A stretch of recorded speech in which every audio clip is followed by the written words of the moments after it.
কারো খুঁজে না পাওয়ার, কারো বলতে আমি বলতেছি গুগল বা অন্য কোনো সার্চ ইঞ্জিনের খুঁজে না পাওয়ার হলো আপনার সাইট ম্যাপ এবং আপনার রোবটস টেক্সট ফাইল ঠিকমতো বানানো হয় নাই। সাইট ম্যাপ কি জিনিস? নামটা শুনে আপনি মোটামুটি আন্দাজ করতে পারতেছেন সাইট ম্যাপ বিষয়টা আসলে কি। আপনার পুরো ওয়েবসাইটের একটা ম্যাপ, ওটাকেই আমরা বলি সাইট ম্যাপ। সো আমরা যদি আমাদের এই ওয়েবসাইটের সাইট ম্যাপটা দেখি, সাইট ম্যাপের ইউআরএল বেশিরভাগ সময় হয় website.com/sitemap.xml। এটা সাধারণত হয় সাইট ম্যাপের ইউআরএল। কোনো কোনো সময় চেঞ্জ হইতে পারে, বাট সাধারণত এটাই হয়। আপনি যদি বড় বড় ওয়েবসাইটে যান, ধরেন কথার কথা আমি businessinsider.com-এ যাব, sitemap.xml সার্চ দিলাম, দেখেন পাওয়া গেল না।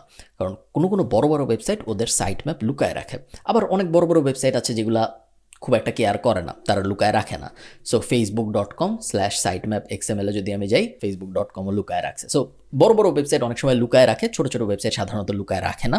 সাইট ম্যাপ বানানো জরুরি, কারণ সাইট ম্যাপ আমার গুগলের বা অন্যান্য সার্চ ইঞ্জিনের বটকে ক্লিয়ারলি বলে দেয়। মনে করেন আপনার ওয়েবসাইটে তো অনেক পেজ, অনেক ক্যাটাগরি, এই পেজ, এই পোস্ট, হাবিজাবি প্রোডাক্ট, অনেক কিছু আছে আপনার ওয়েবসাইটের ভিতরে। একটা গুগলের রোবটের এসে হঠাৎ করে আপনার ওয়েবসাইটের ভিতরে ঢুকে পুরো ওয়েবসাইটের আর্কিটেকচারটা কীরকম, পোস্ট আছে, পেজ আছে, কি আছে না আছে বোঝাটা কষ্টকর। আপনি যদি একটা সাইট ম্যাপ বানায় দেন, তাহলে জিনিসটা হলো একটা মেনু দেওয়ার মতো, যে দেখেন আমার পেজ আছে, আমার পোস্ট আছে, আমার অমুক জিনিস আছে, তমুক জিনিস আছে, এবং আমি জিনিসটা একটু গুছায় দিচ্ছি আপনাকে। সো সেম জিনিস ধরেন khalidfarhan.com-এ যদি আমি যাই, khalidfarhan.com-এর ভিতরে কিন্তু অনেক পেজ আছে আমরা জানি, বাট এইখানে সাইট ম্যাপে আমি গুগলকে বলতেছি যে এই যে দেখো আমার পোস্ট আছে, আমার পেজ আছে, আমার কিছু ল্যান্ডিং পেজ আছে, আমার কিছু ক্যাটাগরি আছে, আমার কিছু প্রোডাক্ট আছে, আমার একটা অথর আছে ওয়েবসাইটের। এবং তারপরে যদি আমি পেজে ক্লিক করি, তখন আমি বলতে পারবো যে আমার কতগুলা পেজ আছে। বা আমি যদি ব্যাকে যে পোস্টে ক্লিক করি, তাহলে আমি গুগলকে বলতে পারবো যে আমার কতগুলা পোস্ট আছে। সো সাইট ম্যাপ আর কিছুই না,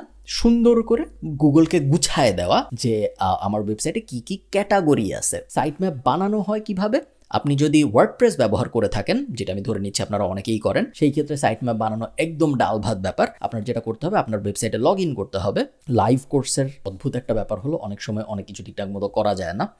এবার আমরা লগ ইন করার চেষ্টা করছি। এবার আমরা লগ ইন করে ফেললাম। লগ ইন করার পরে আমাদের ফার্স্ট কাজটা হবে প্লাগইনসে যাওয়া, ইনস্টলড প্লাগইনসে চাপ দেওয়া, এবং তারপরে অ্যাড নিউ প্লাগইন খুঁজে বের করা, এই যে অ্যাড নিউ, এবং তারপরে ইয়োস্ট এসইও এই প্লাগইনটা ইনস্টল করা। যদি আপনি ওয়ার্ডপ্রেস ব্যবহার করে থাকেন, দেখতে পাচ্ছেন আমার অলরেডি আসলে ইয়োস্ট এসইও ইনস্টল করা আছে। ইয়োস্ট এসইও যে কাজটা করে, এটা ইনস্টল করার পরে ইয়োস্ট এসইও অনেক বেনিফিট আছে, বাট অনেকগুলো বেনিফিটের মধ্যে একটা বেনিফিট হলো এটা আপনাকে আপনার সাইট ম্যাপ বানায় দিবে। আপনার আর আলাদা করে কষ্ট করে সাইট ম্যাপ বানাইতে হবে না, এটা অলরেডি সাইট ম্যাপ বানানো অবস্থায় আপনাকে আপনার ওয়েবসাইটটা দিবে। এবং ইয়োস্ট এসইও যদি আপনি ইনস্টল করেন, এরপরে আপনি যখন আপনার domain.com/sitemap.xml-এ চাপ দিবেন, আপনি দেখবেন আপনার সাইট ম্যাপ রেডি হয়ে গেছে। যদি আপনি ওয়ার্ডপ্রেস ব্যবহার না করেন, তাইলে কি হবে? আপনি যদি শপিফাই ব্যবহার করেন, শপিফাই অটোমেটিক্যালি সাইট ম্যাপ বানায় দেয়। সো আপনার কিছু করতে হবে না।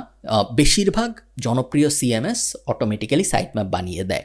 যদি আপনি ম্যানুয়ালি কোডেড ওয়েবসাইট বানান, বা আপনার ক্লায়েন্ট যদি ম্যানুয়ালি কোডেড ওয়েবসাইট হয়ে থাকে, যে ওয়েবসাইট ধরেন 20 বছর আগে হাতে বানানো হয়েছিল HTML এবং CSS এবং জাভাস্ক্রিপ্ট দিয়ে, অনেক ওয়েবসাইট এরকমভাবে বানানো হয়, এখনও বানানো হয়, স্পেশালি হয় অনেক পুরানো বা অনেক কমপ্লিকেটেড ওয়েবসাইট ওভাবে বানানো হয়। এরকম কোনো ওয়েবসাইটের কাজ যদি আপনি হাতে নেন, সেই ক্ষেত্রে অবশ্যই আপনি সাইট ম্যাপ নিজে বানাইতে পারবেন না এভাবে অটোমেটিক্যালি। সেই ক্ষেত্রে আপনার ডেভেলপারের সাথে বসতে হবে। ডেভেলপারের সাথে বসে চিন্তা করতে হবে যে আমার ওয়েবসাইটে আসলে ক্যাটাগরি কি কি আছে। পোস্ট আছে অনেকগুলা, ব্লগ পোস্ট, অনেকগুলা পেজ আছে, অনেকগুলা প্রোডাক্ট আছে, অনেকগুলা অফার আছে, অনেকগুলা অথর আছে। যদি ইউনিভার্সিটির ওয়েবসাইট হয়, তাহলে অনেকগুলা কোর্স আছে, অনেকগুলা লেসন আছে। সো আপনার ওয়েবসাইটকে বড় বড় ক্যাটাগরিতে ভাগ করতে হবে আপনার, এবং তারপরে আপনার ডেভেলপারকে বলতে হবে প্রত্যেক ক্যাটাগরিতে কি কি পেজ আছে আমার ওয়েবসাইটে লেখো, এখানে লিখবে। এবং তারপরে একইভাবে আমরা এই যে সাইট ম্যাপটা দেখলাম এখানে স্যাম্পল, এই সেম সাইট ম্যাপ বাট তখন ম্যানুয়ালি এক্সেলের ভিতর বানাইতে হবে। বানায় তারপরে ওয়েবসাইটের যে ডিরেক্টরি ওখানে আপলোড করতে হবে। পুরো জিনিসটাই তখন ডেভেলপার করবে, আপনি হয়তো তাকে হেল্প করবেন। এরকম সিচুয়েশন আপনাদের হয়তো খুব বেশি আসবে না। তারপরে আমি বলে রাখতেছি, যদি আসে কখনো, তখন যাতে ঘাবড়ায় না যান। সাইট ম্যাপ বানানোটা খুবই জরুরি, কারণ সাইট ম্যাপ যদি আপনার না থাকে, সেই ক্ষেত্রে গুগল যে আসবে না তা না, বাট গুগল আবল তাবল ভাবে আসবে এবং আবল তাবল ভাবে ইন্ডেক্স করবে, কারণ গুগল বুঝবে না কোথায় এসে কি ইন্ডেক্স করতে হয়। সাইট ম্যাপ দিলে গুগলের জন্য পুরো প্রসেসটা সহজ হয়ে যায়।